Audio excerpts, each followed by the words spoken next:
Hey, guys. Hi. So I have to disclose that as the moderator of this session, my allegiance is with the audience. It's not with the panel. So I've got questions. In fact, there might even be an adversarial relationship between the panelists and the moderator to dive down into some of these themes. This place is huge. CogX has 7,000 people here.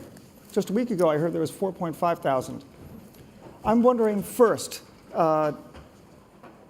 when you think about all that's going on, it seems like there's a real gap between what's happening in business today, in the work, at the workbench of the laboratories, and also what the public expectation is and where people think AI and autonomous machines are today. Where would you characterize where we are today in terms of what's really happening, and where do you see it going, and in what time frame? Who wants to start? Go for it. So I think it's early stage. I think there's some low-hanging fruit where the opportunities to apply AI to big data sets are already there and can be exploited quite quickly and provide value quite quickly. But as we all know, it's run into legislative issues already early on because of the impact it has on individuals. But widening it out to to the use of AI in robotics and making robotics machines and so forth outside constrained environments like a factory into the consumer world is throwing up a host of problems. I mean, we're dealing with aviation regulations, having things flying around that are quite heavy beyond visual line of sight is something that the aviation authorities are really not comfortable with at all, and it's going to take a lot of time, coordination, and mutual understanding to get that through. Well, while we fix that, let me pick up on it, since apparently the audience has no idea what you said. You mentioned legislation. I'm interested in what area of legislation creates a problem. But before I ask about that, I realize all three of your technologies or examples are in the B2B space, not in the sort of consumer touching space. And if that's so, what does that tell us about the evolution of the technology? Is this something that's kind of a back office optimization? Or would you disagree with my characterization? David, why don't you take that? Yeah, sure. No, I do think that you're correct that at the moment, we're focused really on the low-hanging fruit. I think as Alex mentioned, we're in a business, and so we want to choose applications that the technology is very mature today. The example that I gave of a floor cleaning robot is one that, clearly we have, wide commercialization. To get that kind of LiDAR technology, 3D time-of-flight camera, all the sensor hardware, and all the expensive compute down to a price that works at the consumer level is just going to take a little bit of time. Do you see a consumer use for autonomous machines in this way? In the home? I think so. Roomba's probably the best-selling robot ever. And so clearly there's already a huge demand for robotics in the home, at least in the floor care space, and we can imagine other applications. People, I'm sure you see on TechCrunch and other places, these sort of, Alexas on wheels type of concepts. And so I'm sure these type of concepts will continue to proliferate. I don't really buy the Alexis on a wheel sort of shtick. So can you give me some other better examples of where consumers might see this before we go a little bit further back into the B2B space and what you're doing? Yeah, it's an interesting question. I struggle as well right now with what a consumer robot would look like, aside from being sort of a gadget along the lines of an Alexa that can drive around your house. I think those use cases are still yet to be discovered. Our focus today really is on the B2B space and solving acute labor shortages in the commercial world. And Sabine, you're working on areas in which the robots can communicate with themselves to actually get things done. When you see both Alex and David's technologies, do you think that does that inspire you to do things, or do you see what you're doing as something different still? Yeah, I think there's a real opportunity. Right now what we're seeing leaving the research labs are single robots that work very well in specific narrow applications. And I think that that's exciting because they are having an impact. But the next step is to have these robots work together. So we already have good examples in warehouses at Amazon where you have up to 100,000 robots over the world that are working together in specific ways. So I think we're going to see more of that. As these robots do a better job on the individual level, we'll need to have more of them networked to be able to scale up, essentially. And that's something that I'm hearing from industry as well. Now they're wondering how you get more drones together, how you get more robots in warehouses that can help. Yeah. Let me drill down into an area that you spoke about, which is the Amazon having, you said, 100,000 robots working together in a warehouse. In the world. Oh, in the not world. in one Okay, warehouse. okay. Yeah. How are they doing that? Are they building that themselves, or are they going to outside suppliers for that? So it's really interesting. So originally it was Kiva Systems, which was announced Sure. something outside of Amazon that was purchased, and now they're being Right. developed in-house. What's interesting with these solutions is they're very centralized. So unlike the swarms that I presented before, which are meant to be decentralized, where the robots interact and make decisions locally to achieve a global task, the warehouse robots, typically there's a leader that organizes where all the robots need to go, and you need a very sophisticated infrastructure to make that happen. And so something that we're wondering now is what's the sweet spot between having this central controller and maybe something locally where you could deploy some robots locally and they would interact so that they can make their way around the warehouse without needing this central system. So there's some interesting research in how you go between multi-robot systems, which is the current solution, and swarm systems.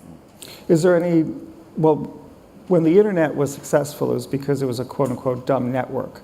The routers and the infrastructure all throughout the system only knew how to do one thing and do it well, which was to take a packet and forward it on. And if it didn't get an acknowledgement back that it was received, it would keep on forwarding it still. The telephone system was a smart network. It had really expensive kit. A router was 1/100th of a price, and the internet won. So is there a similar debate in terms of how we organize our autonomous machines, whether they're going to be smart or dumb, whether they'll be centralized or decentralized? If I can just quickly, yes, I think there's really a trade-off there.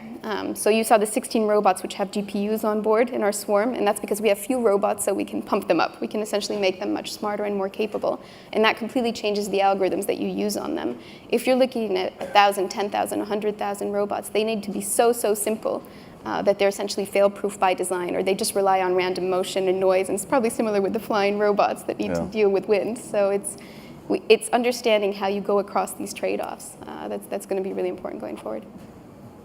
It seems like just scale, they'll look like AMD chips in a Google server farm, where if it fails, you just, like the siege of Stalingrad, just soldiers will walk on top of the old I think they ovens. might be simpler. I think they might look like water bubbles that just degrade and leave a water spot or something there. Yeah. That's great. What do we need to build that world? A lot of research across many disciplines. So the nice thing with robotics is it. More funding at the University of Bristol? Of course. What do you think? I mean, I started off the panel with a jaundiced-eyed view to say that there is actually a gap between what the visionaries who are building it are doing and what the public thinks is ready but isn't really ready yet. Where do you think things are going to head and in what time frame? I think particularly if you're running a business, the challenge is identifying an opportunity, and as you said, which is kind of real within a real time span.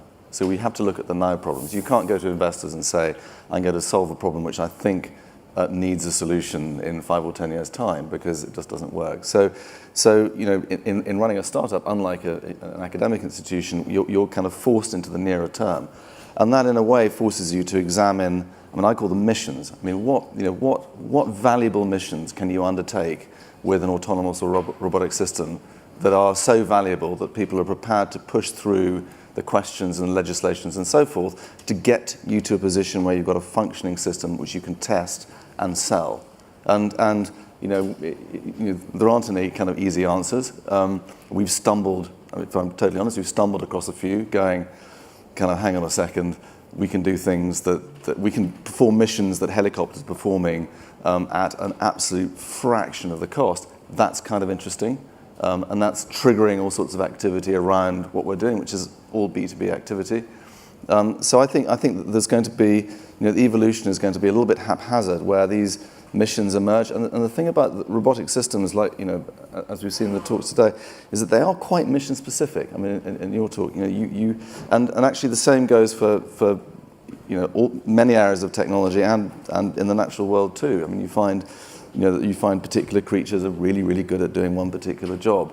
But identifying the missions that are realistic to deliver now, and where there are markets that you can access because the legislative and demand framework is there, I think that's the art of it. And the good thing is that the more you do that, the more you iterate, the more you get better at doing robotics, the better your skill and code base is, and you can move on to doing other things. So I think the growth is going to be like that. David, what's your response? Well, that's interesting, though, because I think, when I go visit a retail store and I see our robots in action, people stop in awe. So I think the premise of the question maybe is debatable, in the sense that I think in some respects it's the opposite, where the public is amazed by the level of commercialization today. I mean, people just stop in their tracks when they see a robot with a steering wheel sort of turning itself in a grocery store. And so I think in some ways the technology is ahead of where the public thinks it is. The stuff, your equipment looked kind of big, and it looked actually kind of like a horseless carriage. It kind of looked like a guy was going to get into it and start driving away. Is it because you're building it as a dual use, human or autonomous? That's exactly the idea. And again, just with an eye toward commercialization, with an eye, as Alex is saying, toward, really as a commercial enterprise, trying to find that low-hanging fruit is, we want to minimize the changes to the environment, right? And so if I am the person who has been in charge of buying floor scrubbers for, pick the grocery store of your choice, for the last 20 years, I'm just used to buying a machine that looks like this, that has a steering wheel that someone can hop on and do a cleanup on aisle 5 when need be. And so getting that person to make the incremental shift toward a machine that does that and can also operate autonomously is a lot easier than some whiz-bang newfangled technology. And that's really the advantage of what we're proposing. But are you designing that with the buyer in mind or with the functionality in mind? Both. Well, the buyer needs the functionality, but the concept for them is that they're used to some tried and true solution, and you've got to work with them to kind of move them incrementally to the next phase of evolution. But at the same time, in the case of the floor cleaner, like, the floor's got to get cleaned. So both. Yeah. So the nice thing about a human being is that they can push a mop, but they can also stock a shelf. That's true. When do you see, what is your flight path commercially in terms of the development to have these multi-purpose units that don't just clean floors but change light bulbs, so to speak? Yeah, I think it's really hard to say, and right now we're really not focused on, the goal is not to eliminate jobs, right? And so we're not looking at the janitor and trying to figure out, how can I get rid of this person entirely. That's not the goal at all. The goal is that, in the janitor's list of 20 tasks that they do, there's this one task which is completely mundane, and it's literally just going up and down the rows in this particular example, right? And so looking at those very specific missions and applying the technology to those missions is really the goal. The idea of basically sticking an arm on the robot that you saw in my video and hoping that it can change light bulbs, I think, is a decade in the future, if I were to guess. Decade. But I think the goal should be the Swiss Army knife and not the tailored sliver machine. Yeah, I don't know. So the idea of a humanoid. No, not humanoid. Only that it would have multiple functions. Why have a robot that can do one thing really well when it can have 8,000 things that it does really well by having both the software, but more importantly, the hardware embedded in it. But Sabine, why not have many different robots that do their tasks very well and have them work together? I think that might actually be the more realistic solution in the near term. Also, some of the things that we as humans do easily, if you try and get a robot to do those in the same way that we do them, it's really, really hard. And so there's a scale of difficulty in the problems which is kind of obscured. You think that because you've got a robot to do something, some of the other tasks are therefore doable in a linear way. They're not.